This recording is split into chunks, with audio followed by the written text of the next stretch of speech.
Hello बच्चों, आज हम क्लास 7 के चैप्टर 1 हिंदी का हम पंछी उन्मुक्त गगन के आज पढ़ते हैं, है ना।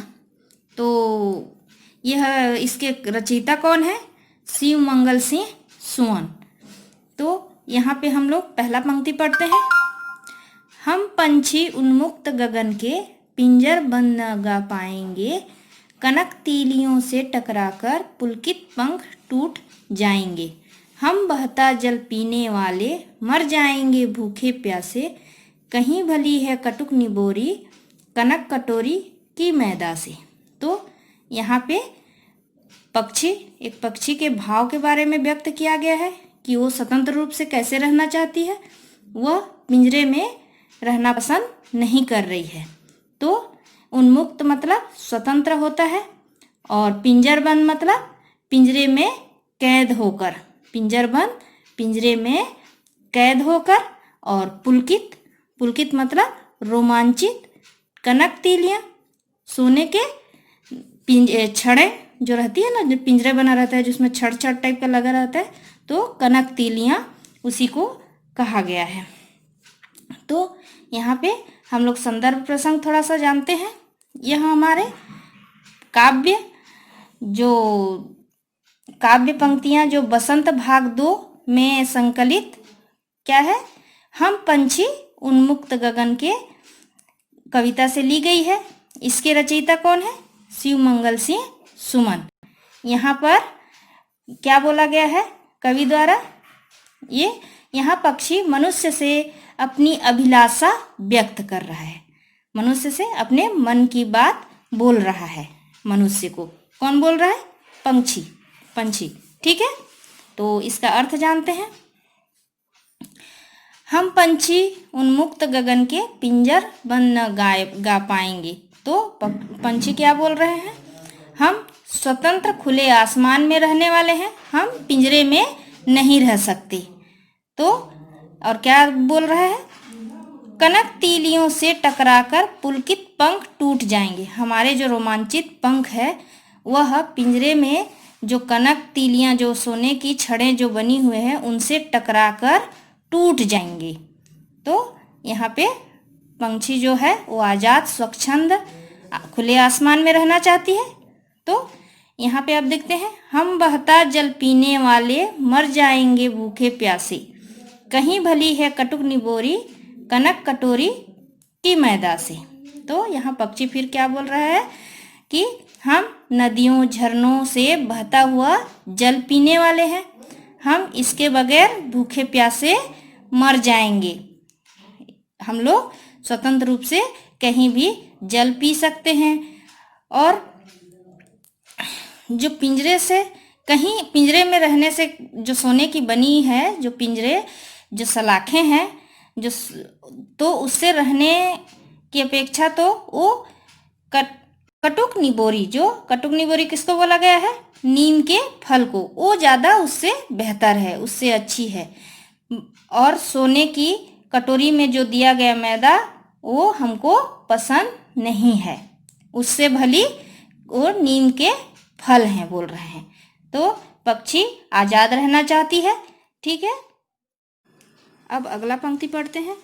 स्वर्ण श्रृंखला के बंधन में अपनी गति उड़ान सब भूले, बस सपनों में देख रहे हैं तरु की फुनगी पर के झूले। ऐसे थे अरमान की उड़ते नीले नभ की सीमा पाने, लाल किरण सी चोंच खोल चुगते तारक अनार के दाने। तो पक्षी यहाँ पे क्या व्यक्त कर रहा है? अपने बंधन युक्त जीवन को व्यक्त कर रहा है। तो यहाँ पे देखते हैं, स्वर्ण श्रृंखला के बंध, सोने से बनी हुई ये पिंजरे में रहकर हम अपनी उड़ान भूल चुके हैं बोल रहे हैं। बस सपनों में देख रहे हैं, बस सपनों में ही दिख रहा है कि हम तरु मतलब पेड़ की फुनगी मतलब पेड़ के जो ऊपर वाले हिस्सा को बोला जाता है। तो बस सपने में ही हमको याद है कि पेड़ के ऊपरी हिस्से में हम लोग झूला झूल रहे हैं, बस सपना ही रह गया है ये सब। ऐसे थे अरमान की उड़ते नीले नभ की सीमा पाने, और पिंजरे में बंद होने से पहले हमारा यह अरमान है हमारी यह आशा है कि हम एक बार आसमान तक, ऊंचे आसमान तक उड़ें, नभ की सीमा को पाने, नीले आसमान तक उड़ें और हमारे चोंच जो किसके समान है, सूर्य की किरण के समान है, जो हमारा चोंच वो खोलकर, चोंच को खोलकर तारा जो अनार के दाने जैसे दिख रहा है उसको हम चुगते रहें। तो पक्षी यहाँ पर स्वतंत्र रहना चाहती है और खुले आसमान में उड़कर आसमान की ऊंचाई तक उड़ते हुए तारा रूपी अनार के दाने जैसे दिख रहा है उसको चुगना चाहती है। लास्ट पंक्ति देखते हैं। होती सीमाहीन क्षितिज से इन पंखों की होड़ा होड़ी, या तो क्षितिज मिलन बन जाता या तंती सांसों की डोरी। नीड़ न दो चाहे टहनी का, आश्रय छिन्न भिन्न कर डालो, लेकिन पंख दिए हैं तो आकुल उड़ान में विघ्न न डालो। तो शिवमंगल सिंह सुमन जी क्या बोल रहे हैं, पंछी अपने मन के भाव को व्यक्त कर रहे हैं यहाँ पे। तो कवि यहाँ पे इन पंक्तियों के द्वारा पक्षियों के मन के भाव को व्यक्त कर रहे हैं। तो सीमाहीन, सीमाहीन किसे कहते हैं, इसका अर्थ क्या है सीमाहीन का? सीमाहीन जिसकी कोई सीमा न हो, अनंत तक उड़ सके। और क्षितिज जहाँ धरती और आकाश मिलते हुए प्रतीत होते हैं। होड़ा होड़ी मुकाबला, तंती सांसों की डोरी, थक जाना या समाप्त हो जाना, मर जाना।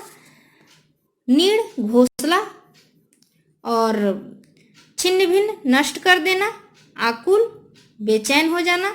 तो इसका अब अर्थ जानते हैं। होती सीमाहीन क्षितिज से इन पंखों की होड़ा होड़ी, जिसकी कोई सीमा ना हो, सीमाहीन को बोला जाता है। पंछी क्या बोल रहे हैं, हम लोग, हम जो पंछी हैं, हम अनंत तक, जिसकी सीमा ना हो वहाँ तक उड़ना चाहते हैं।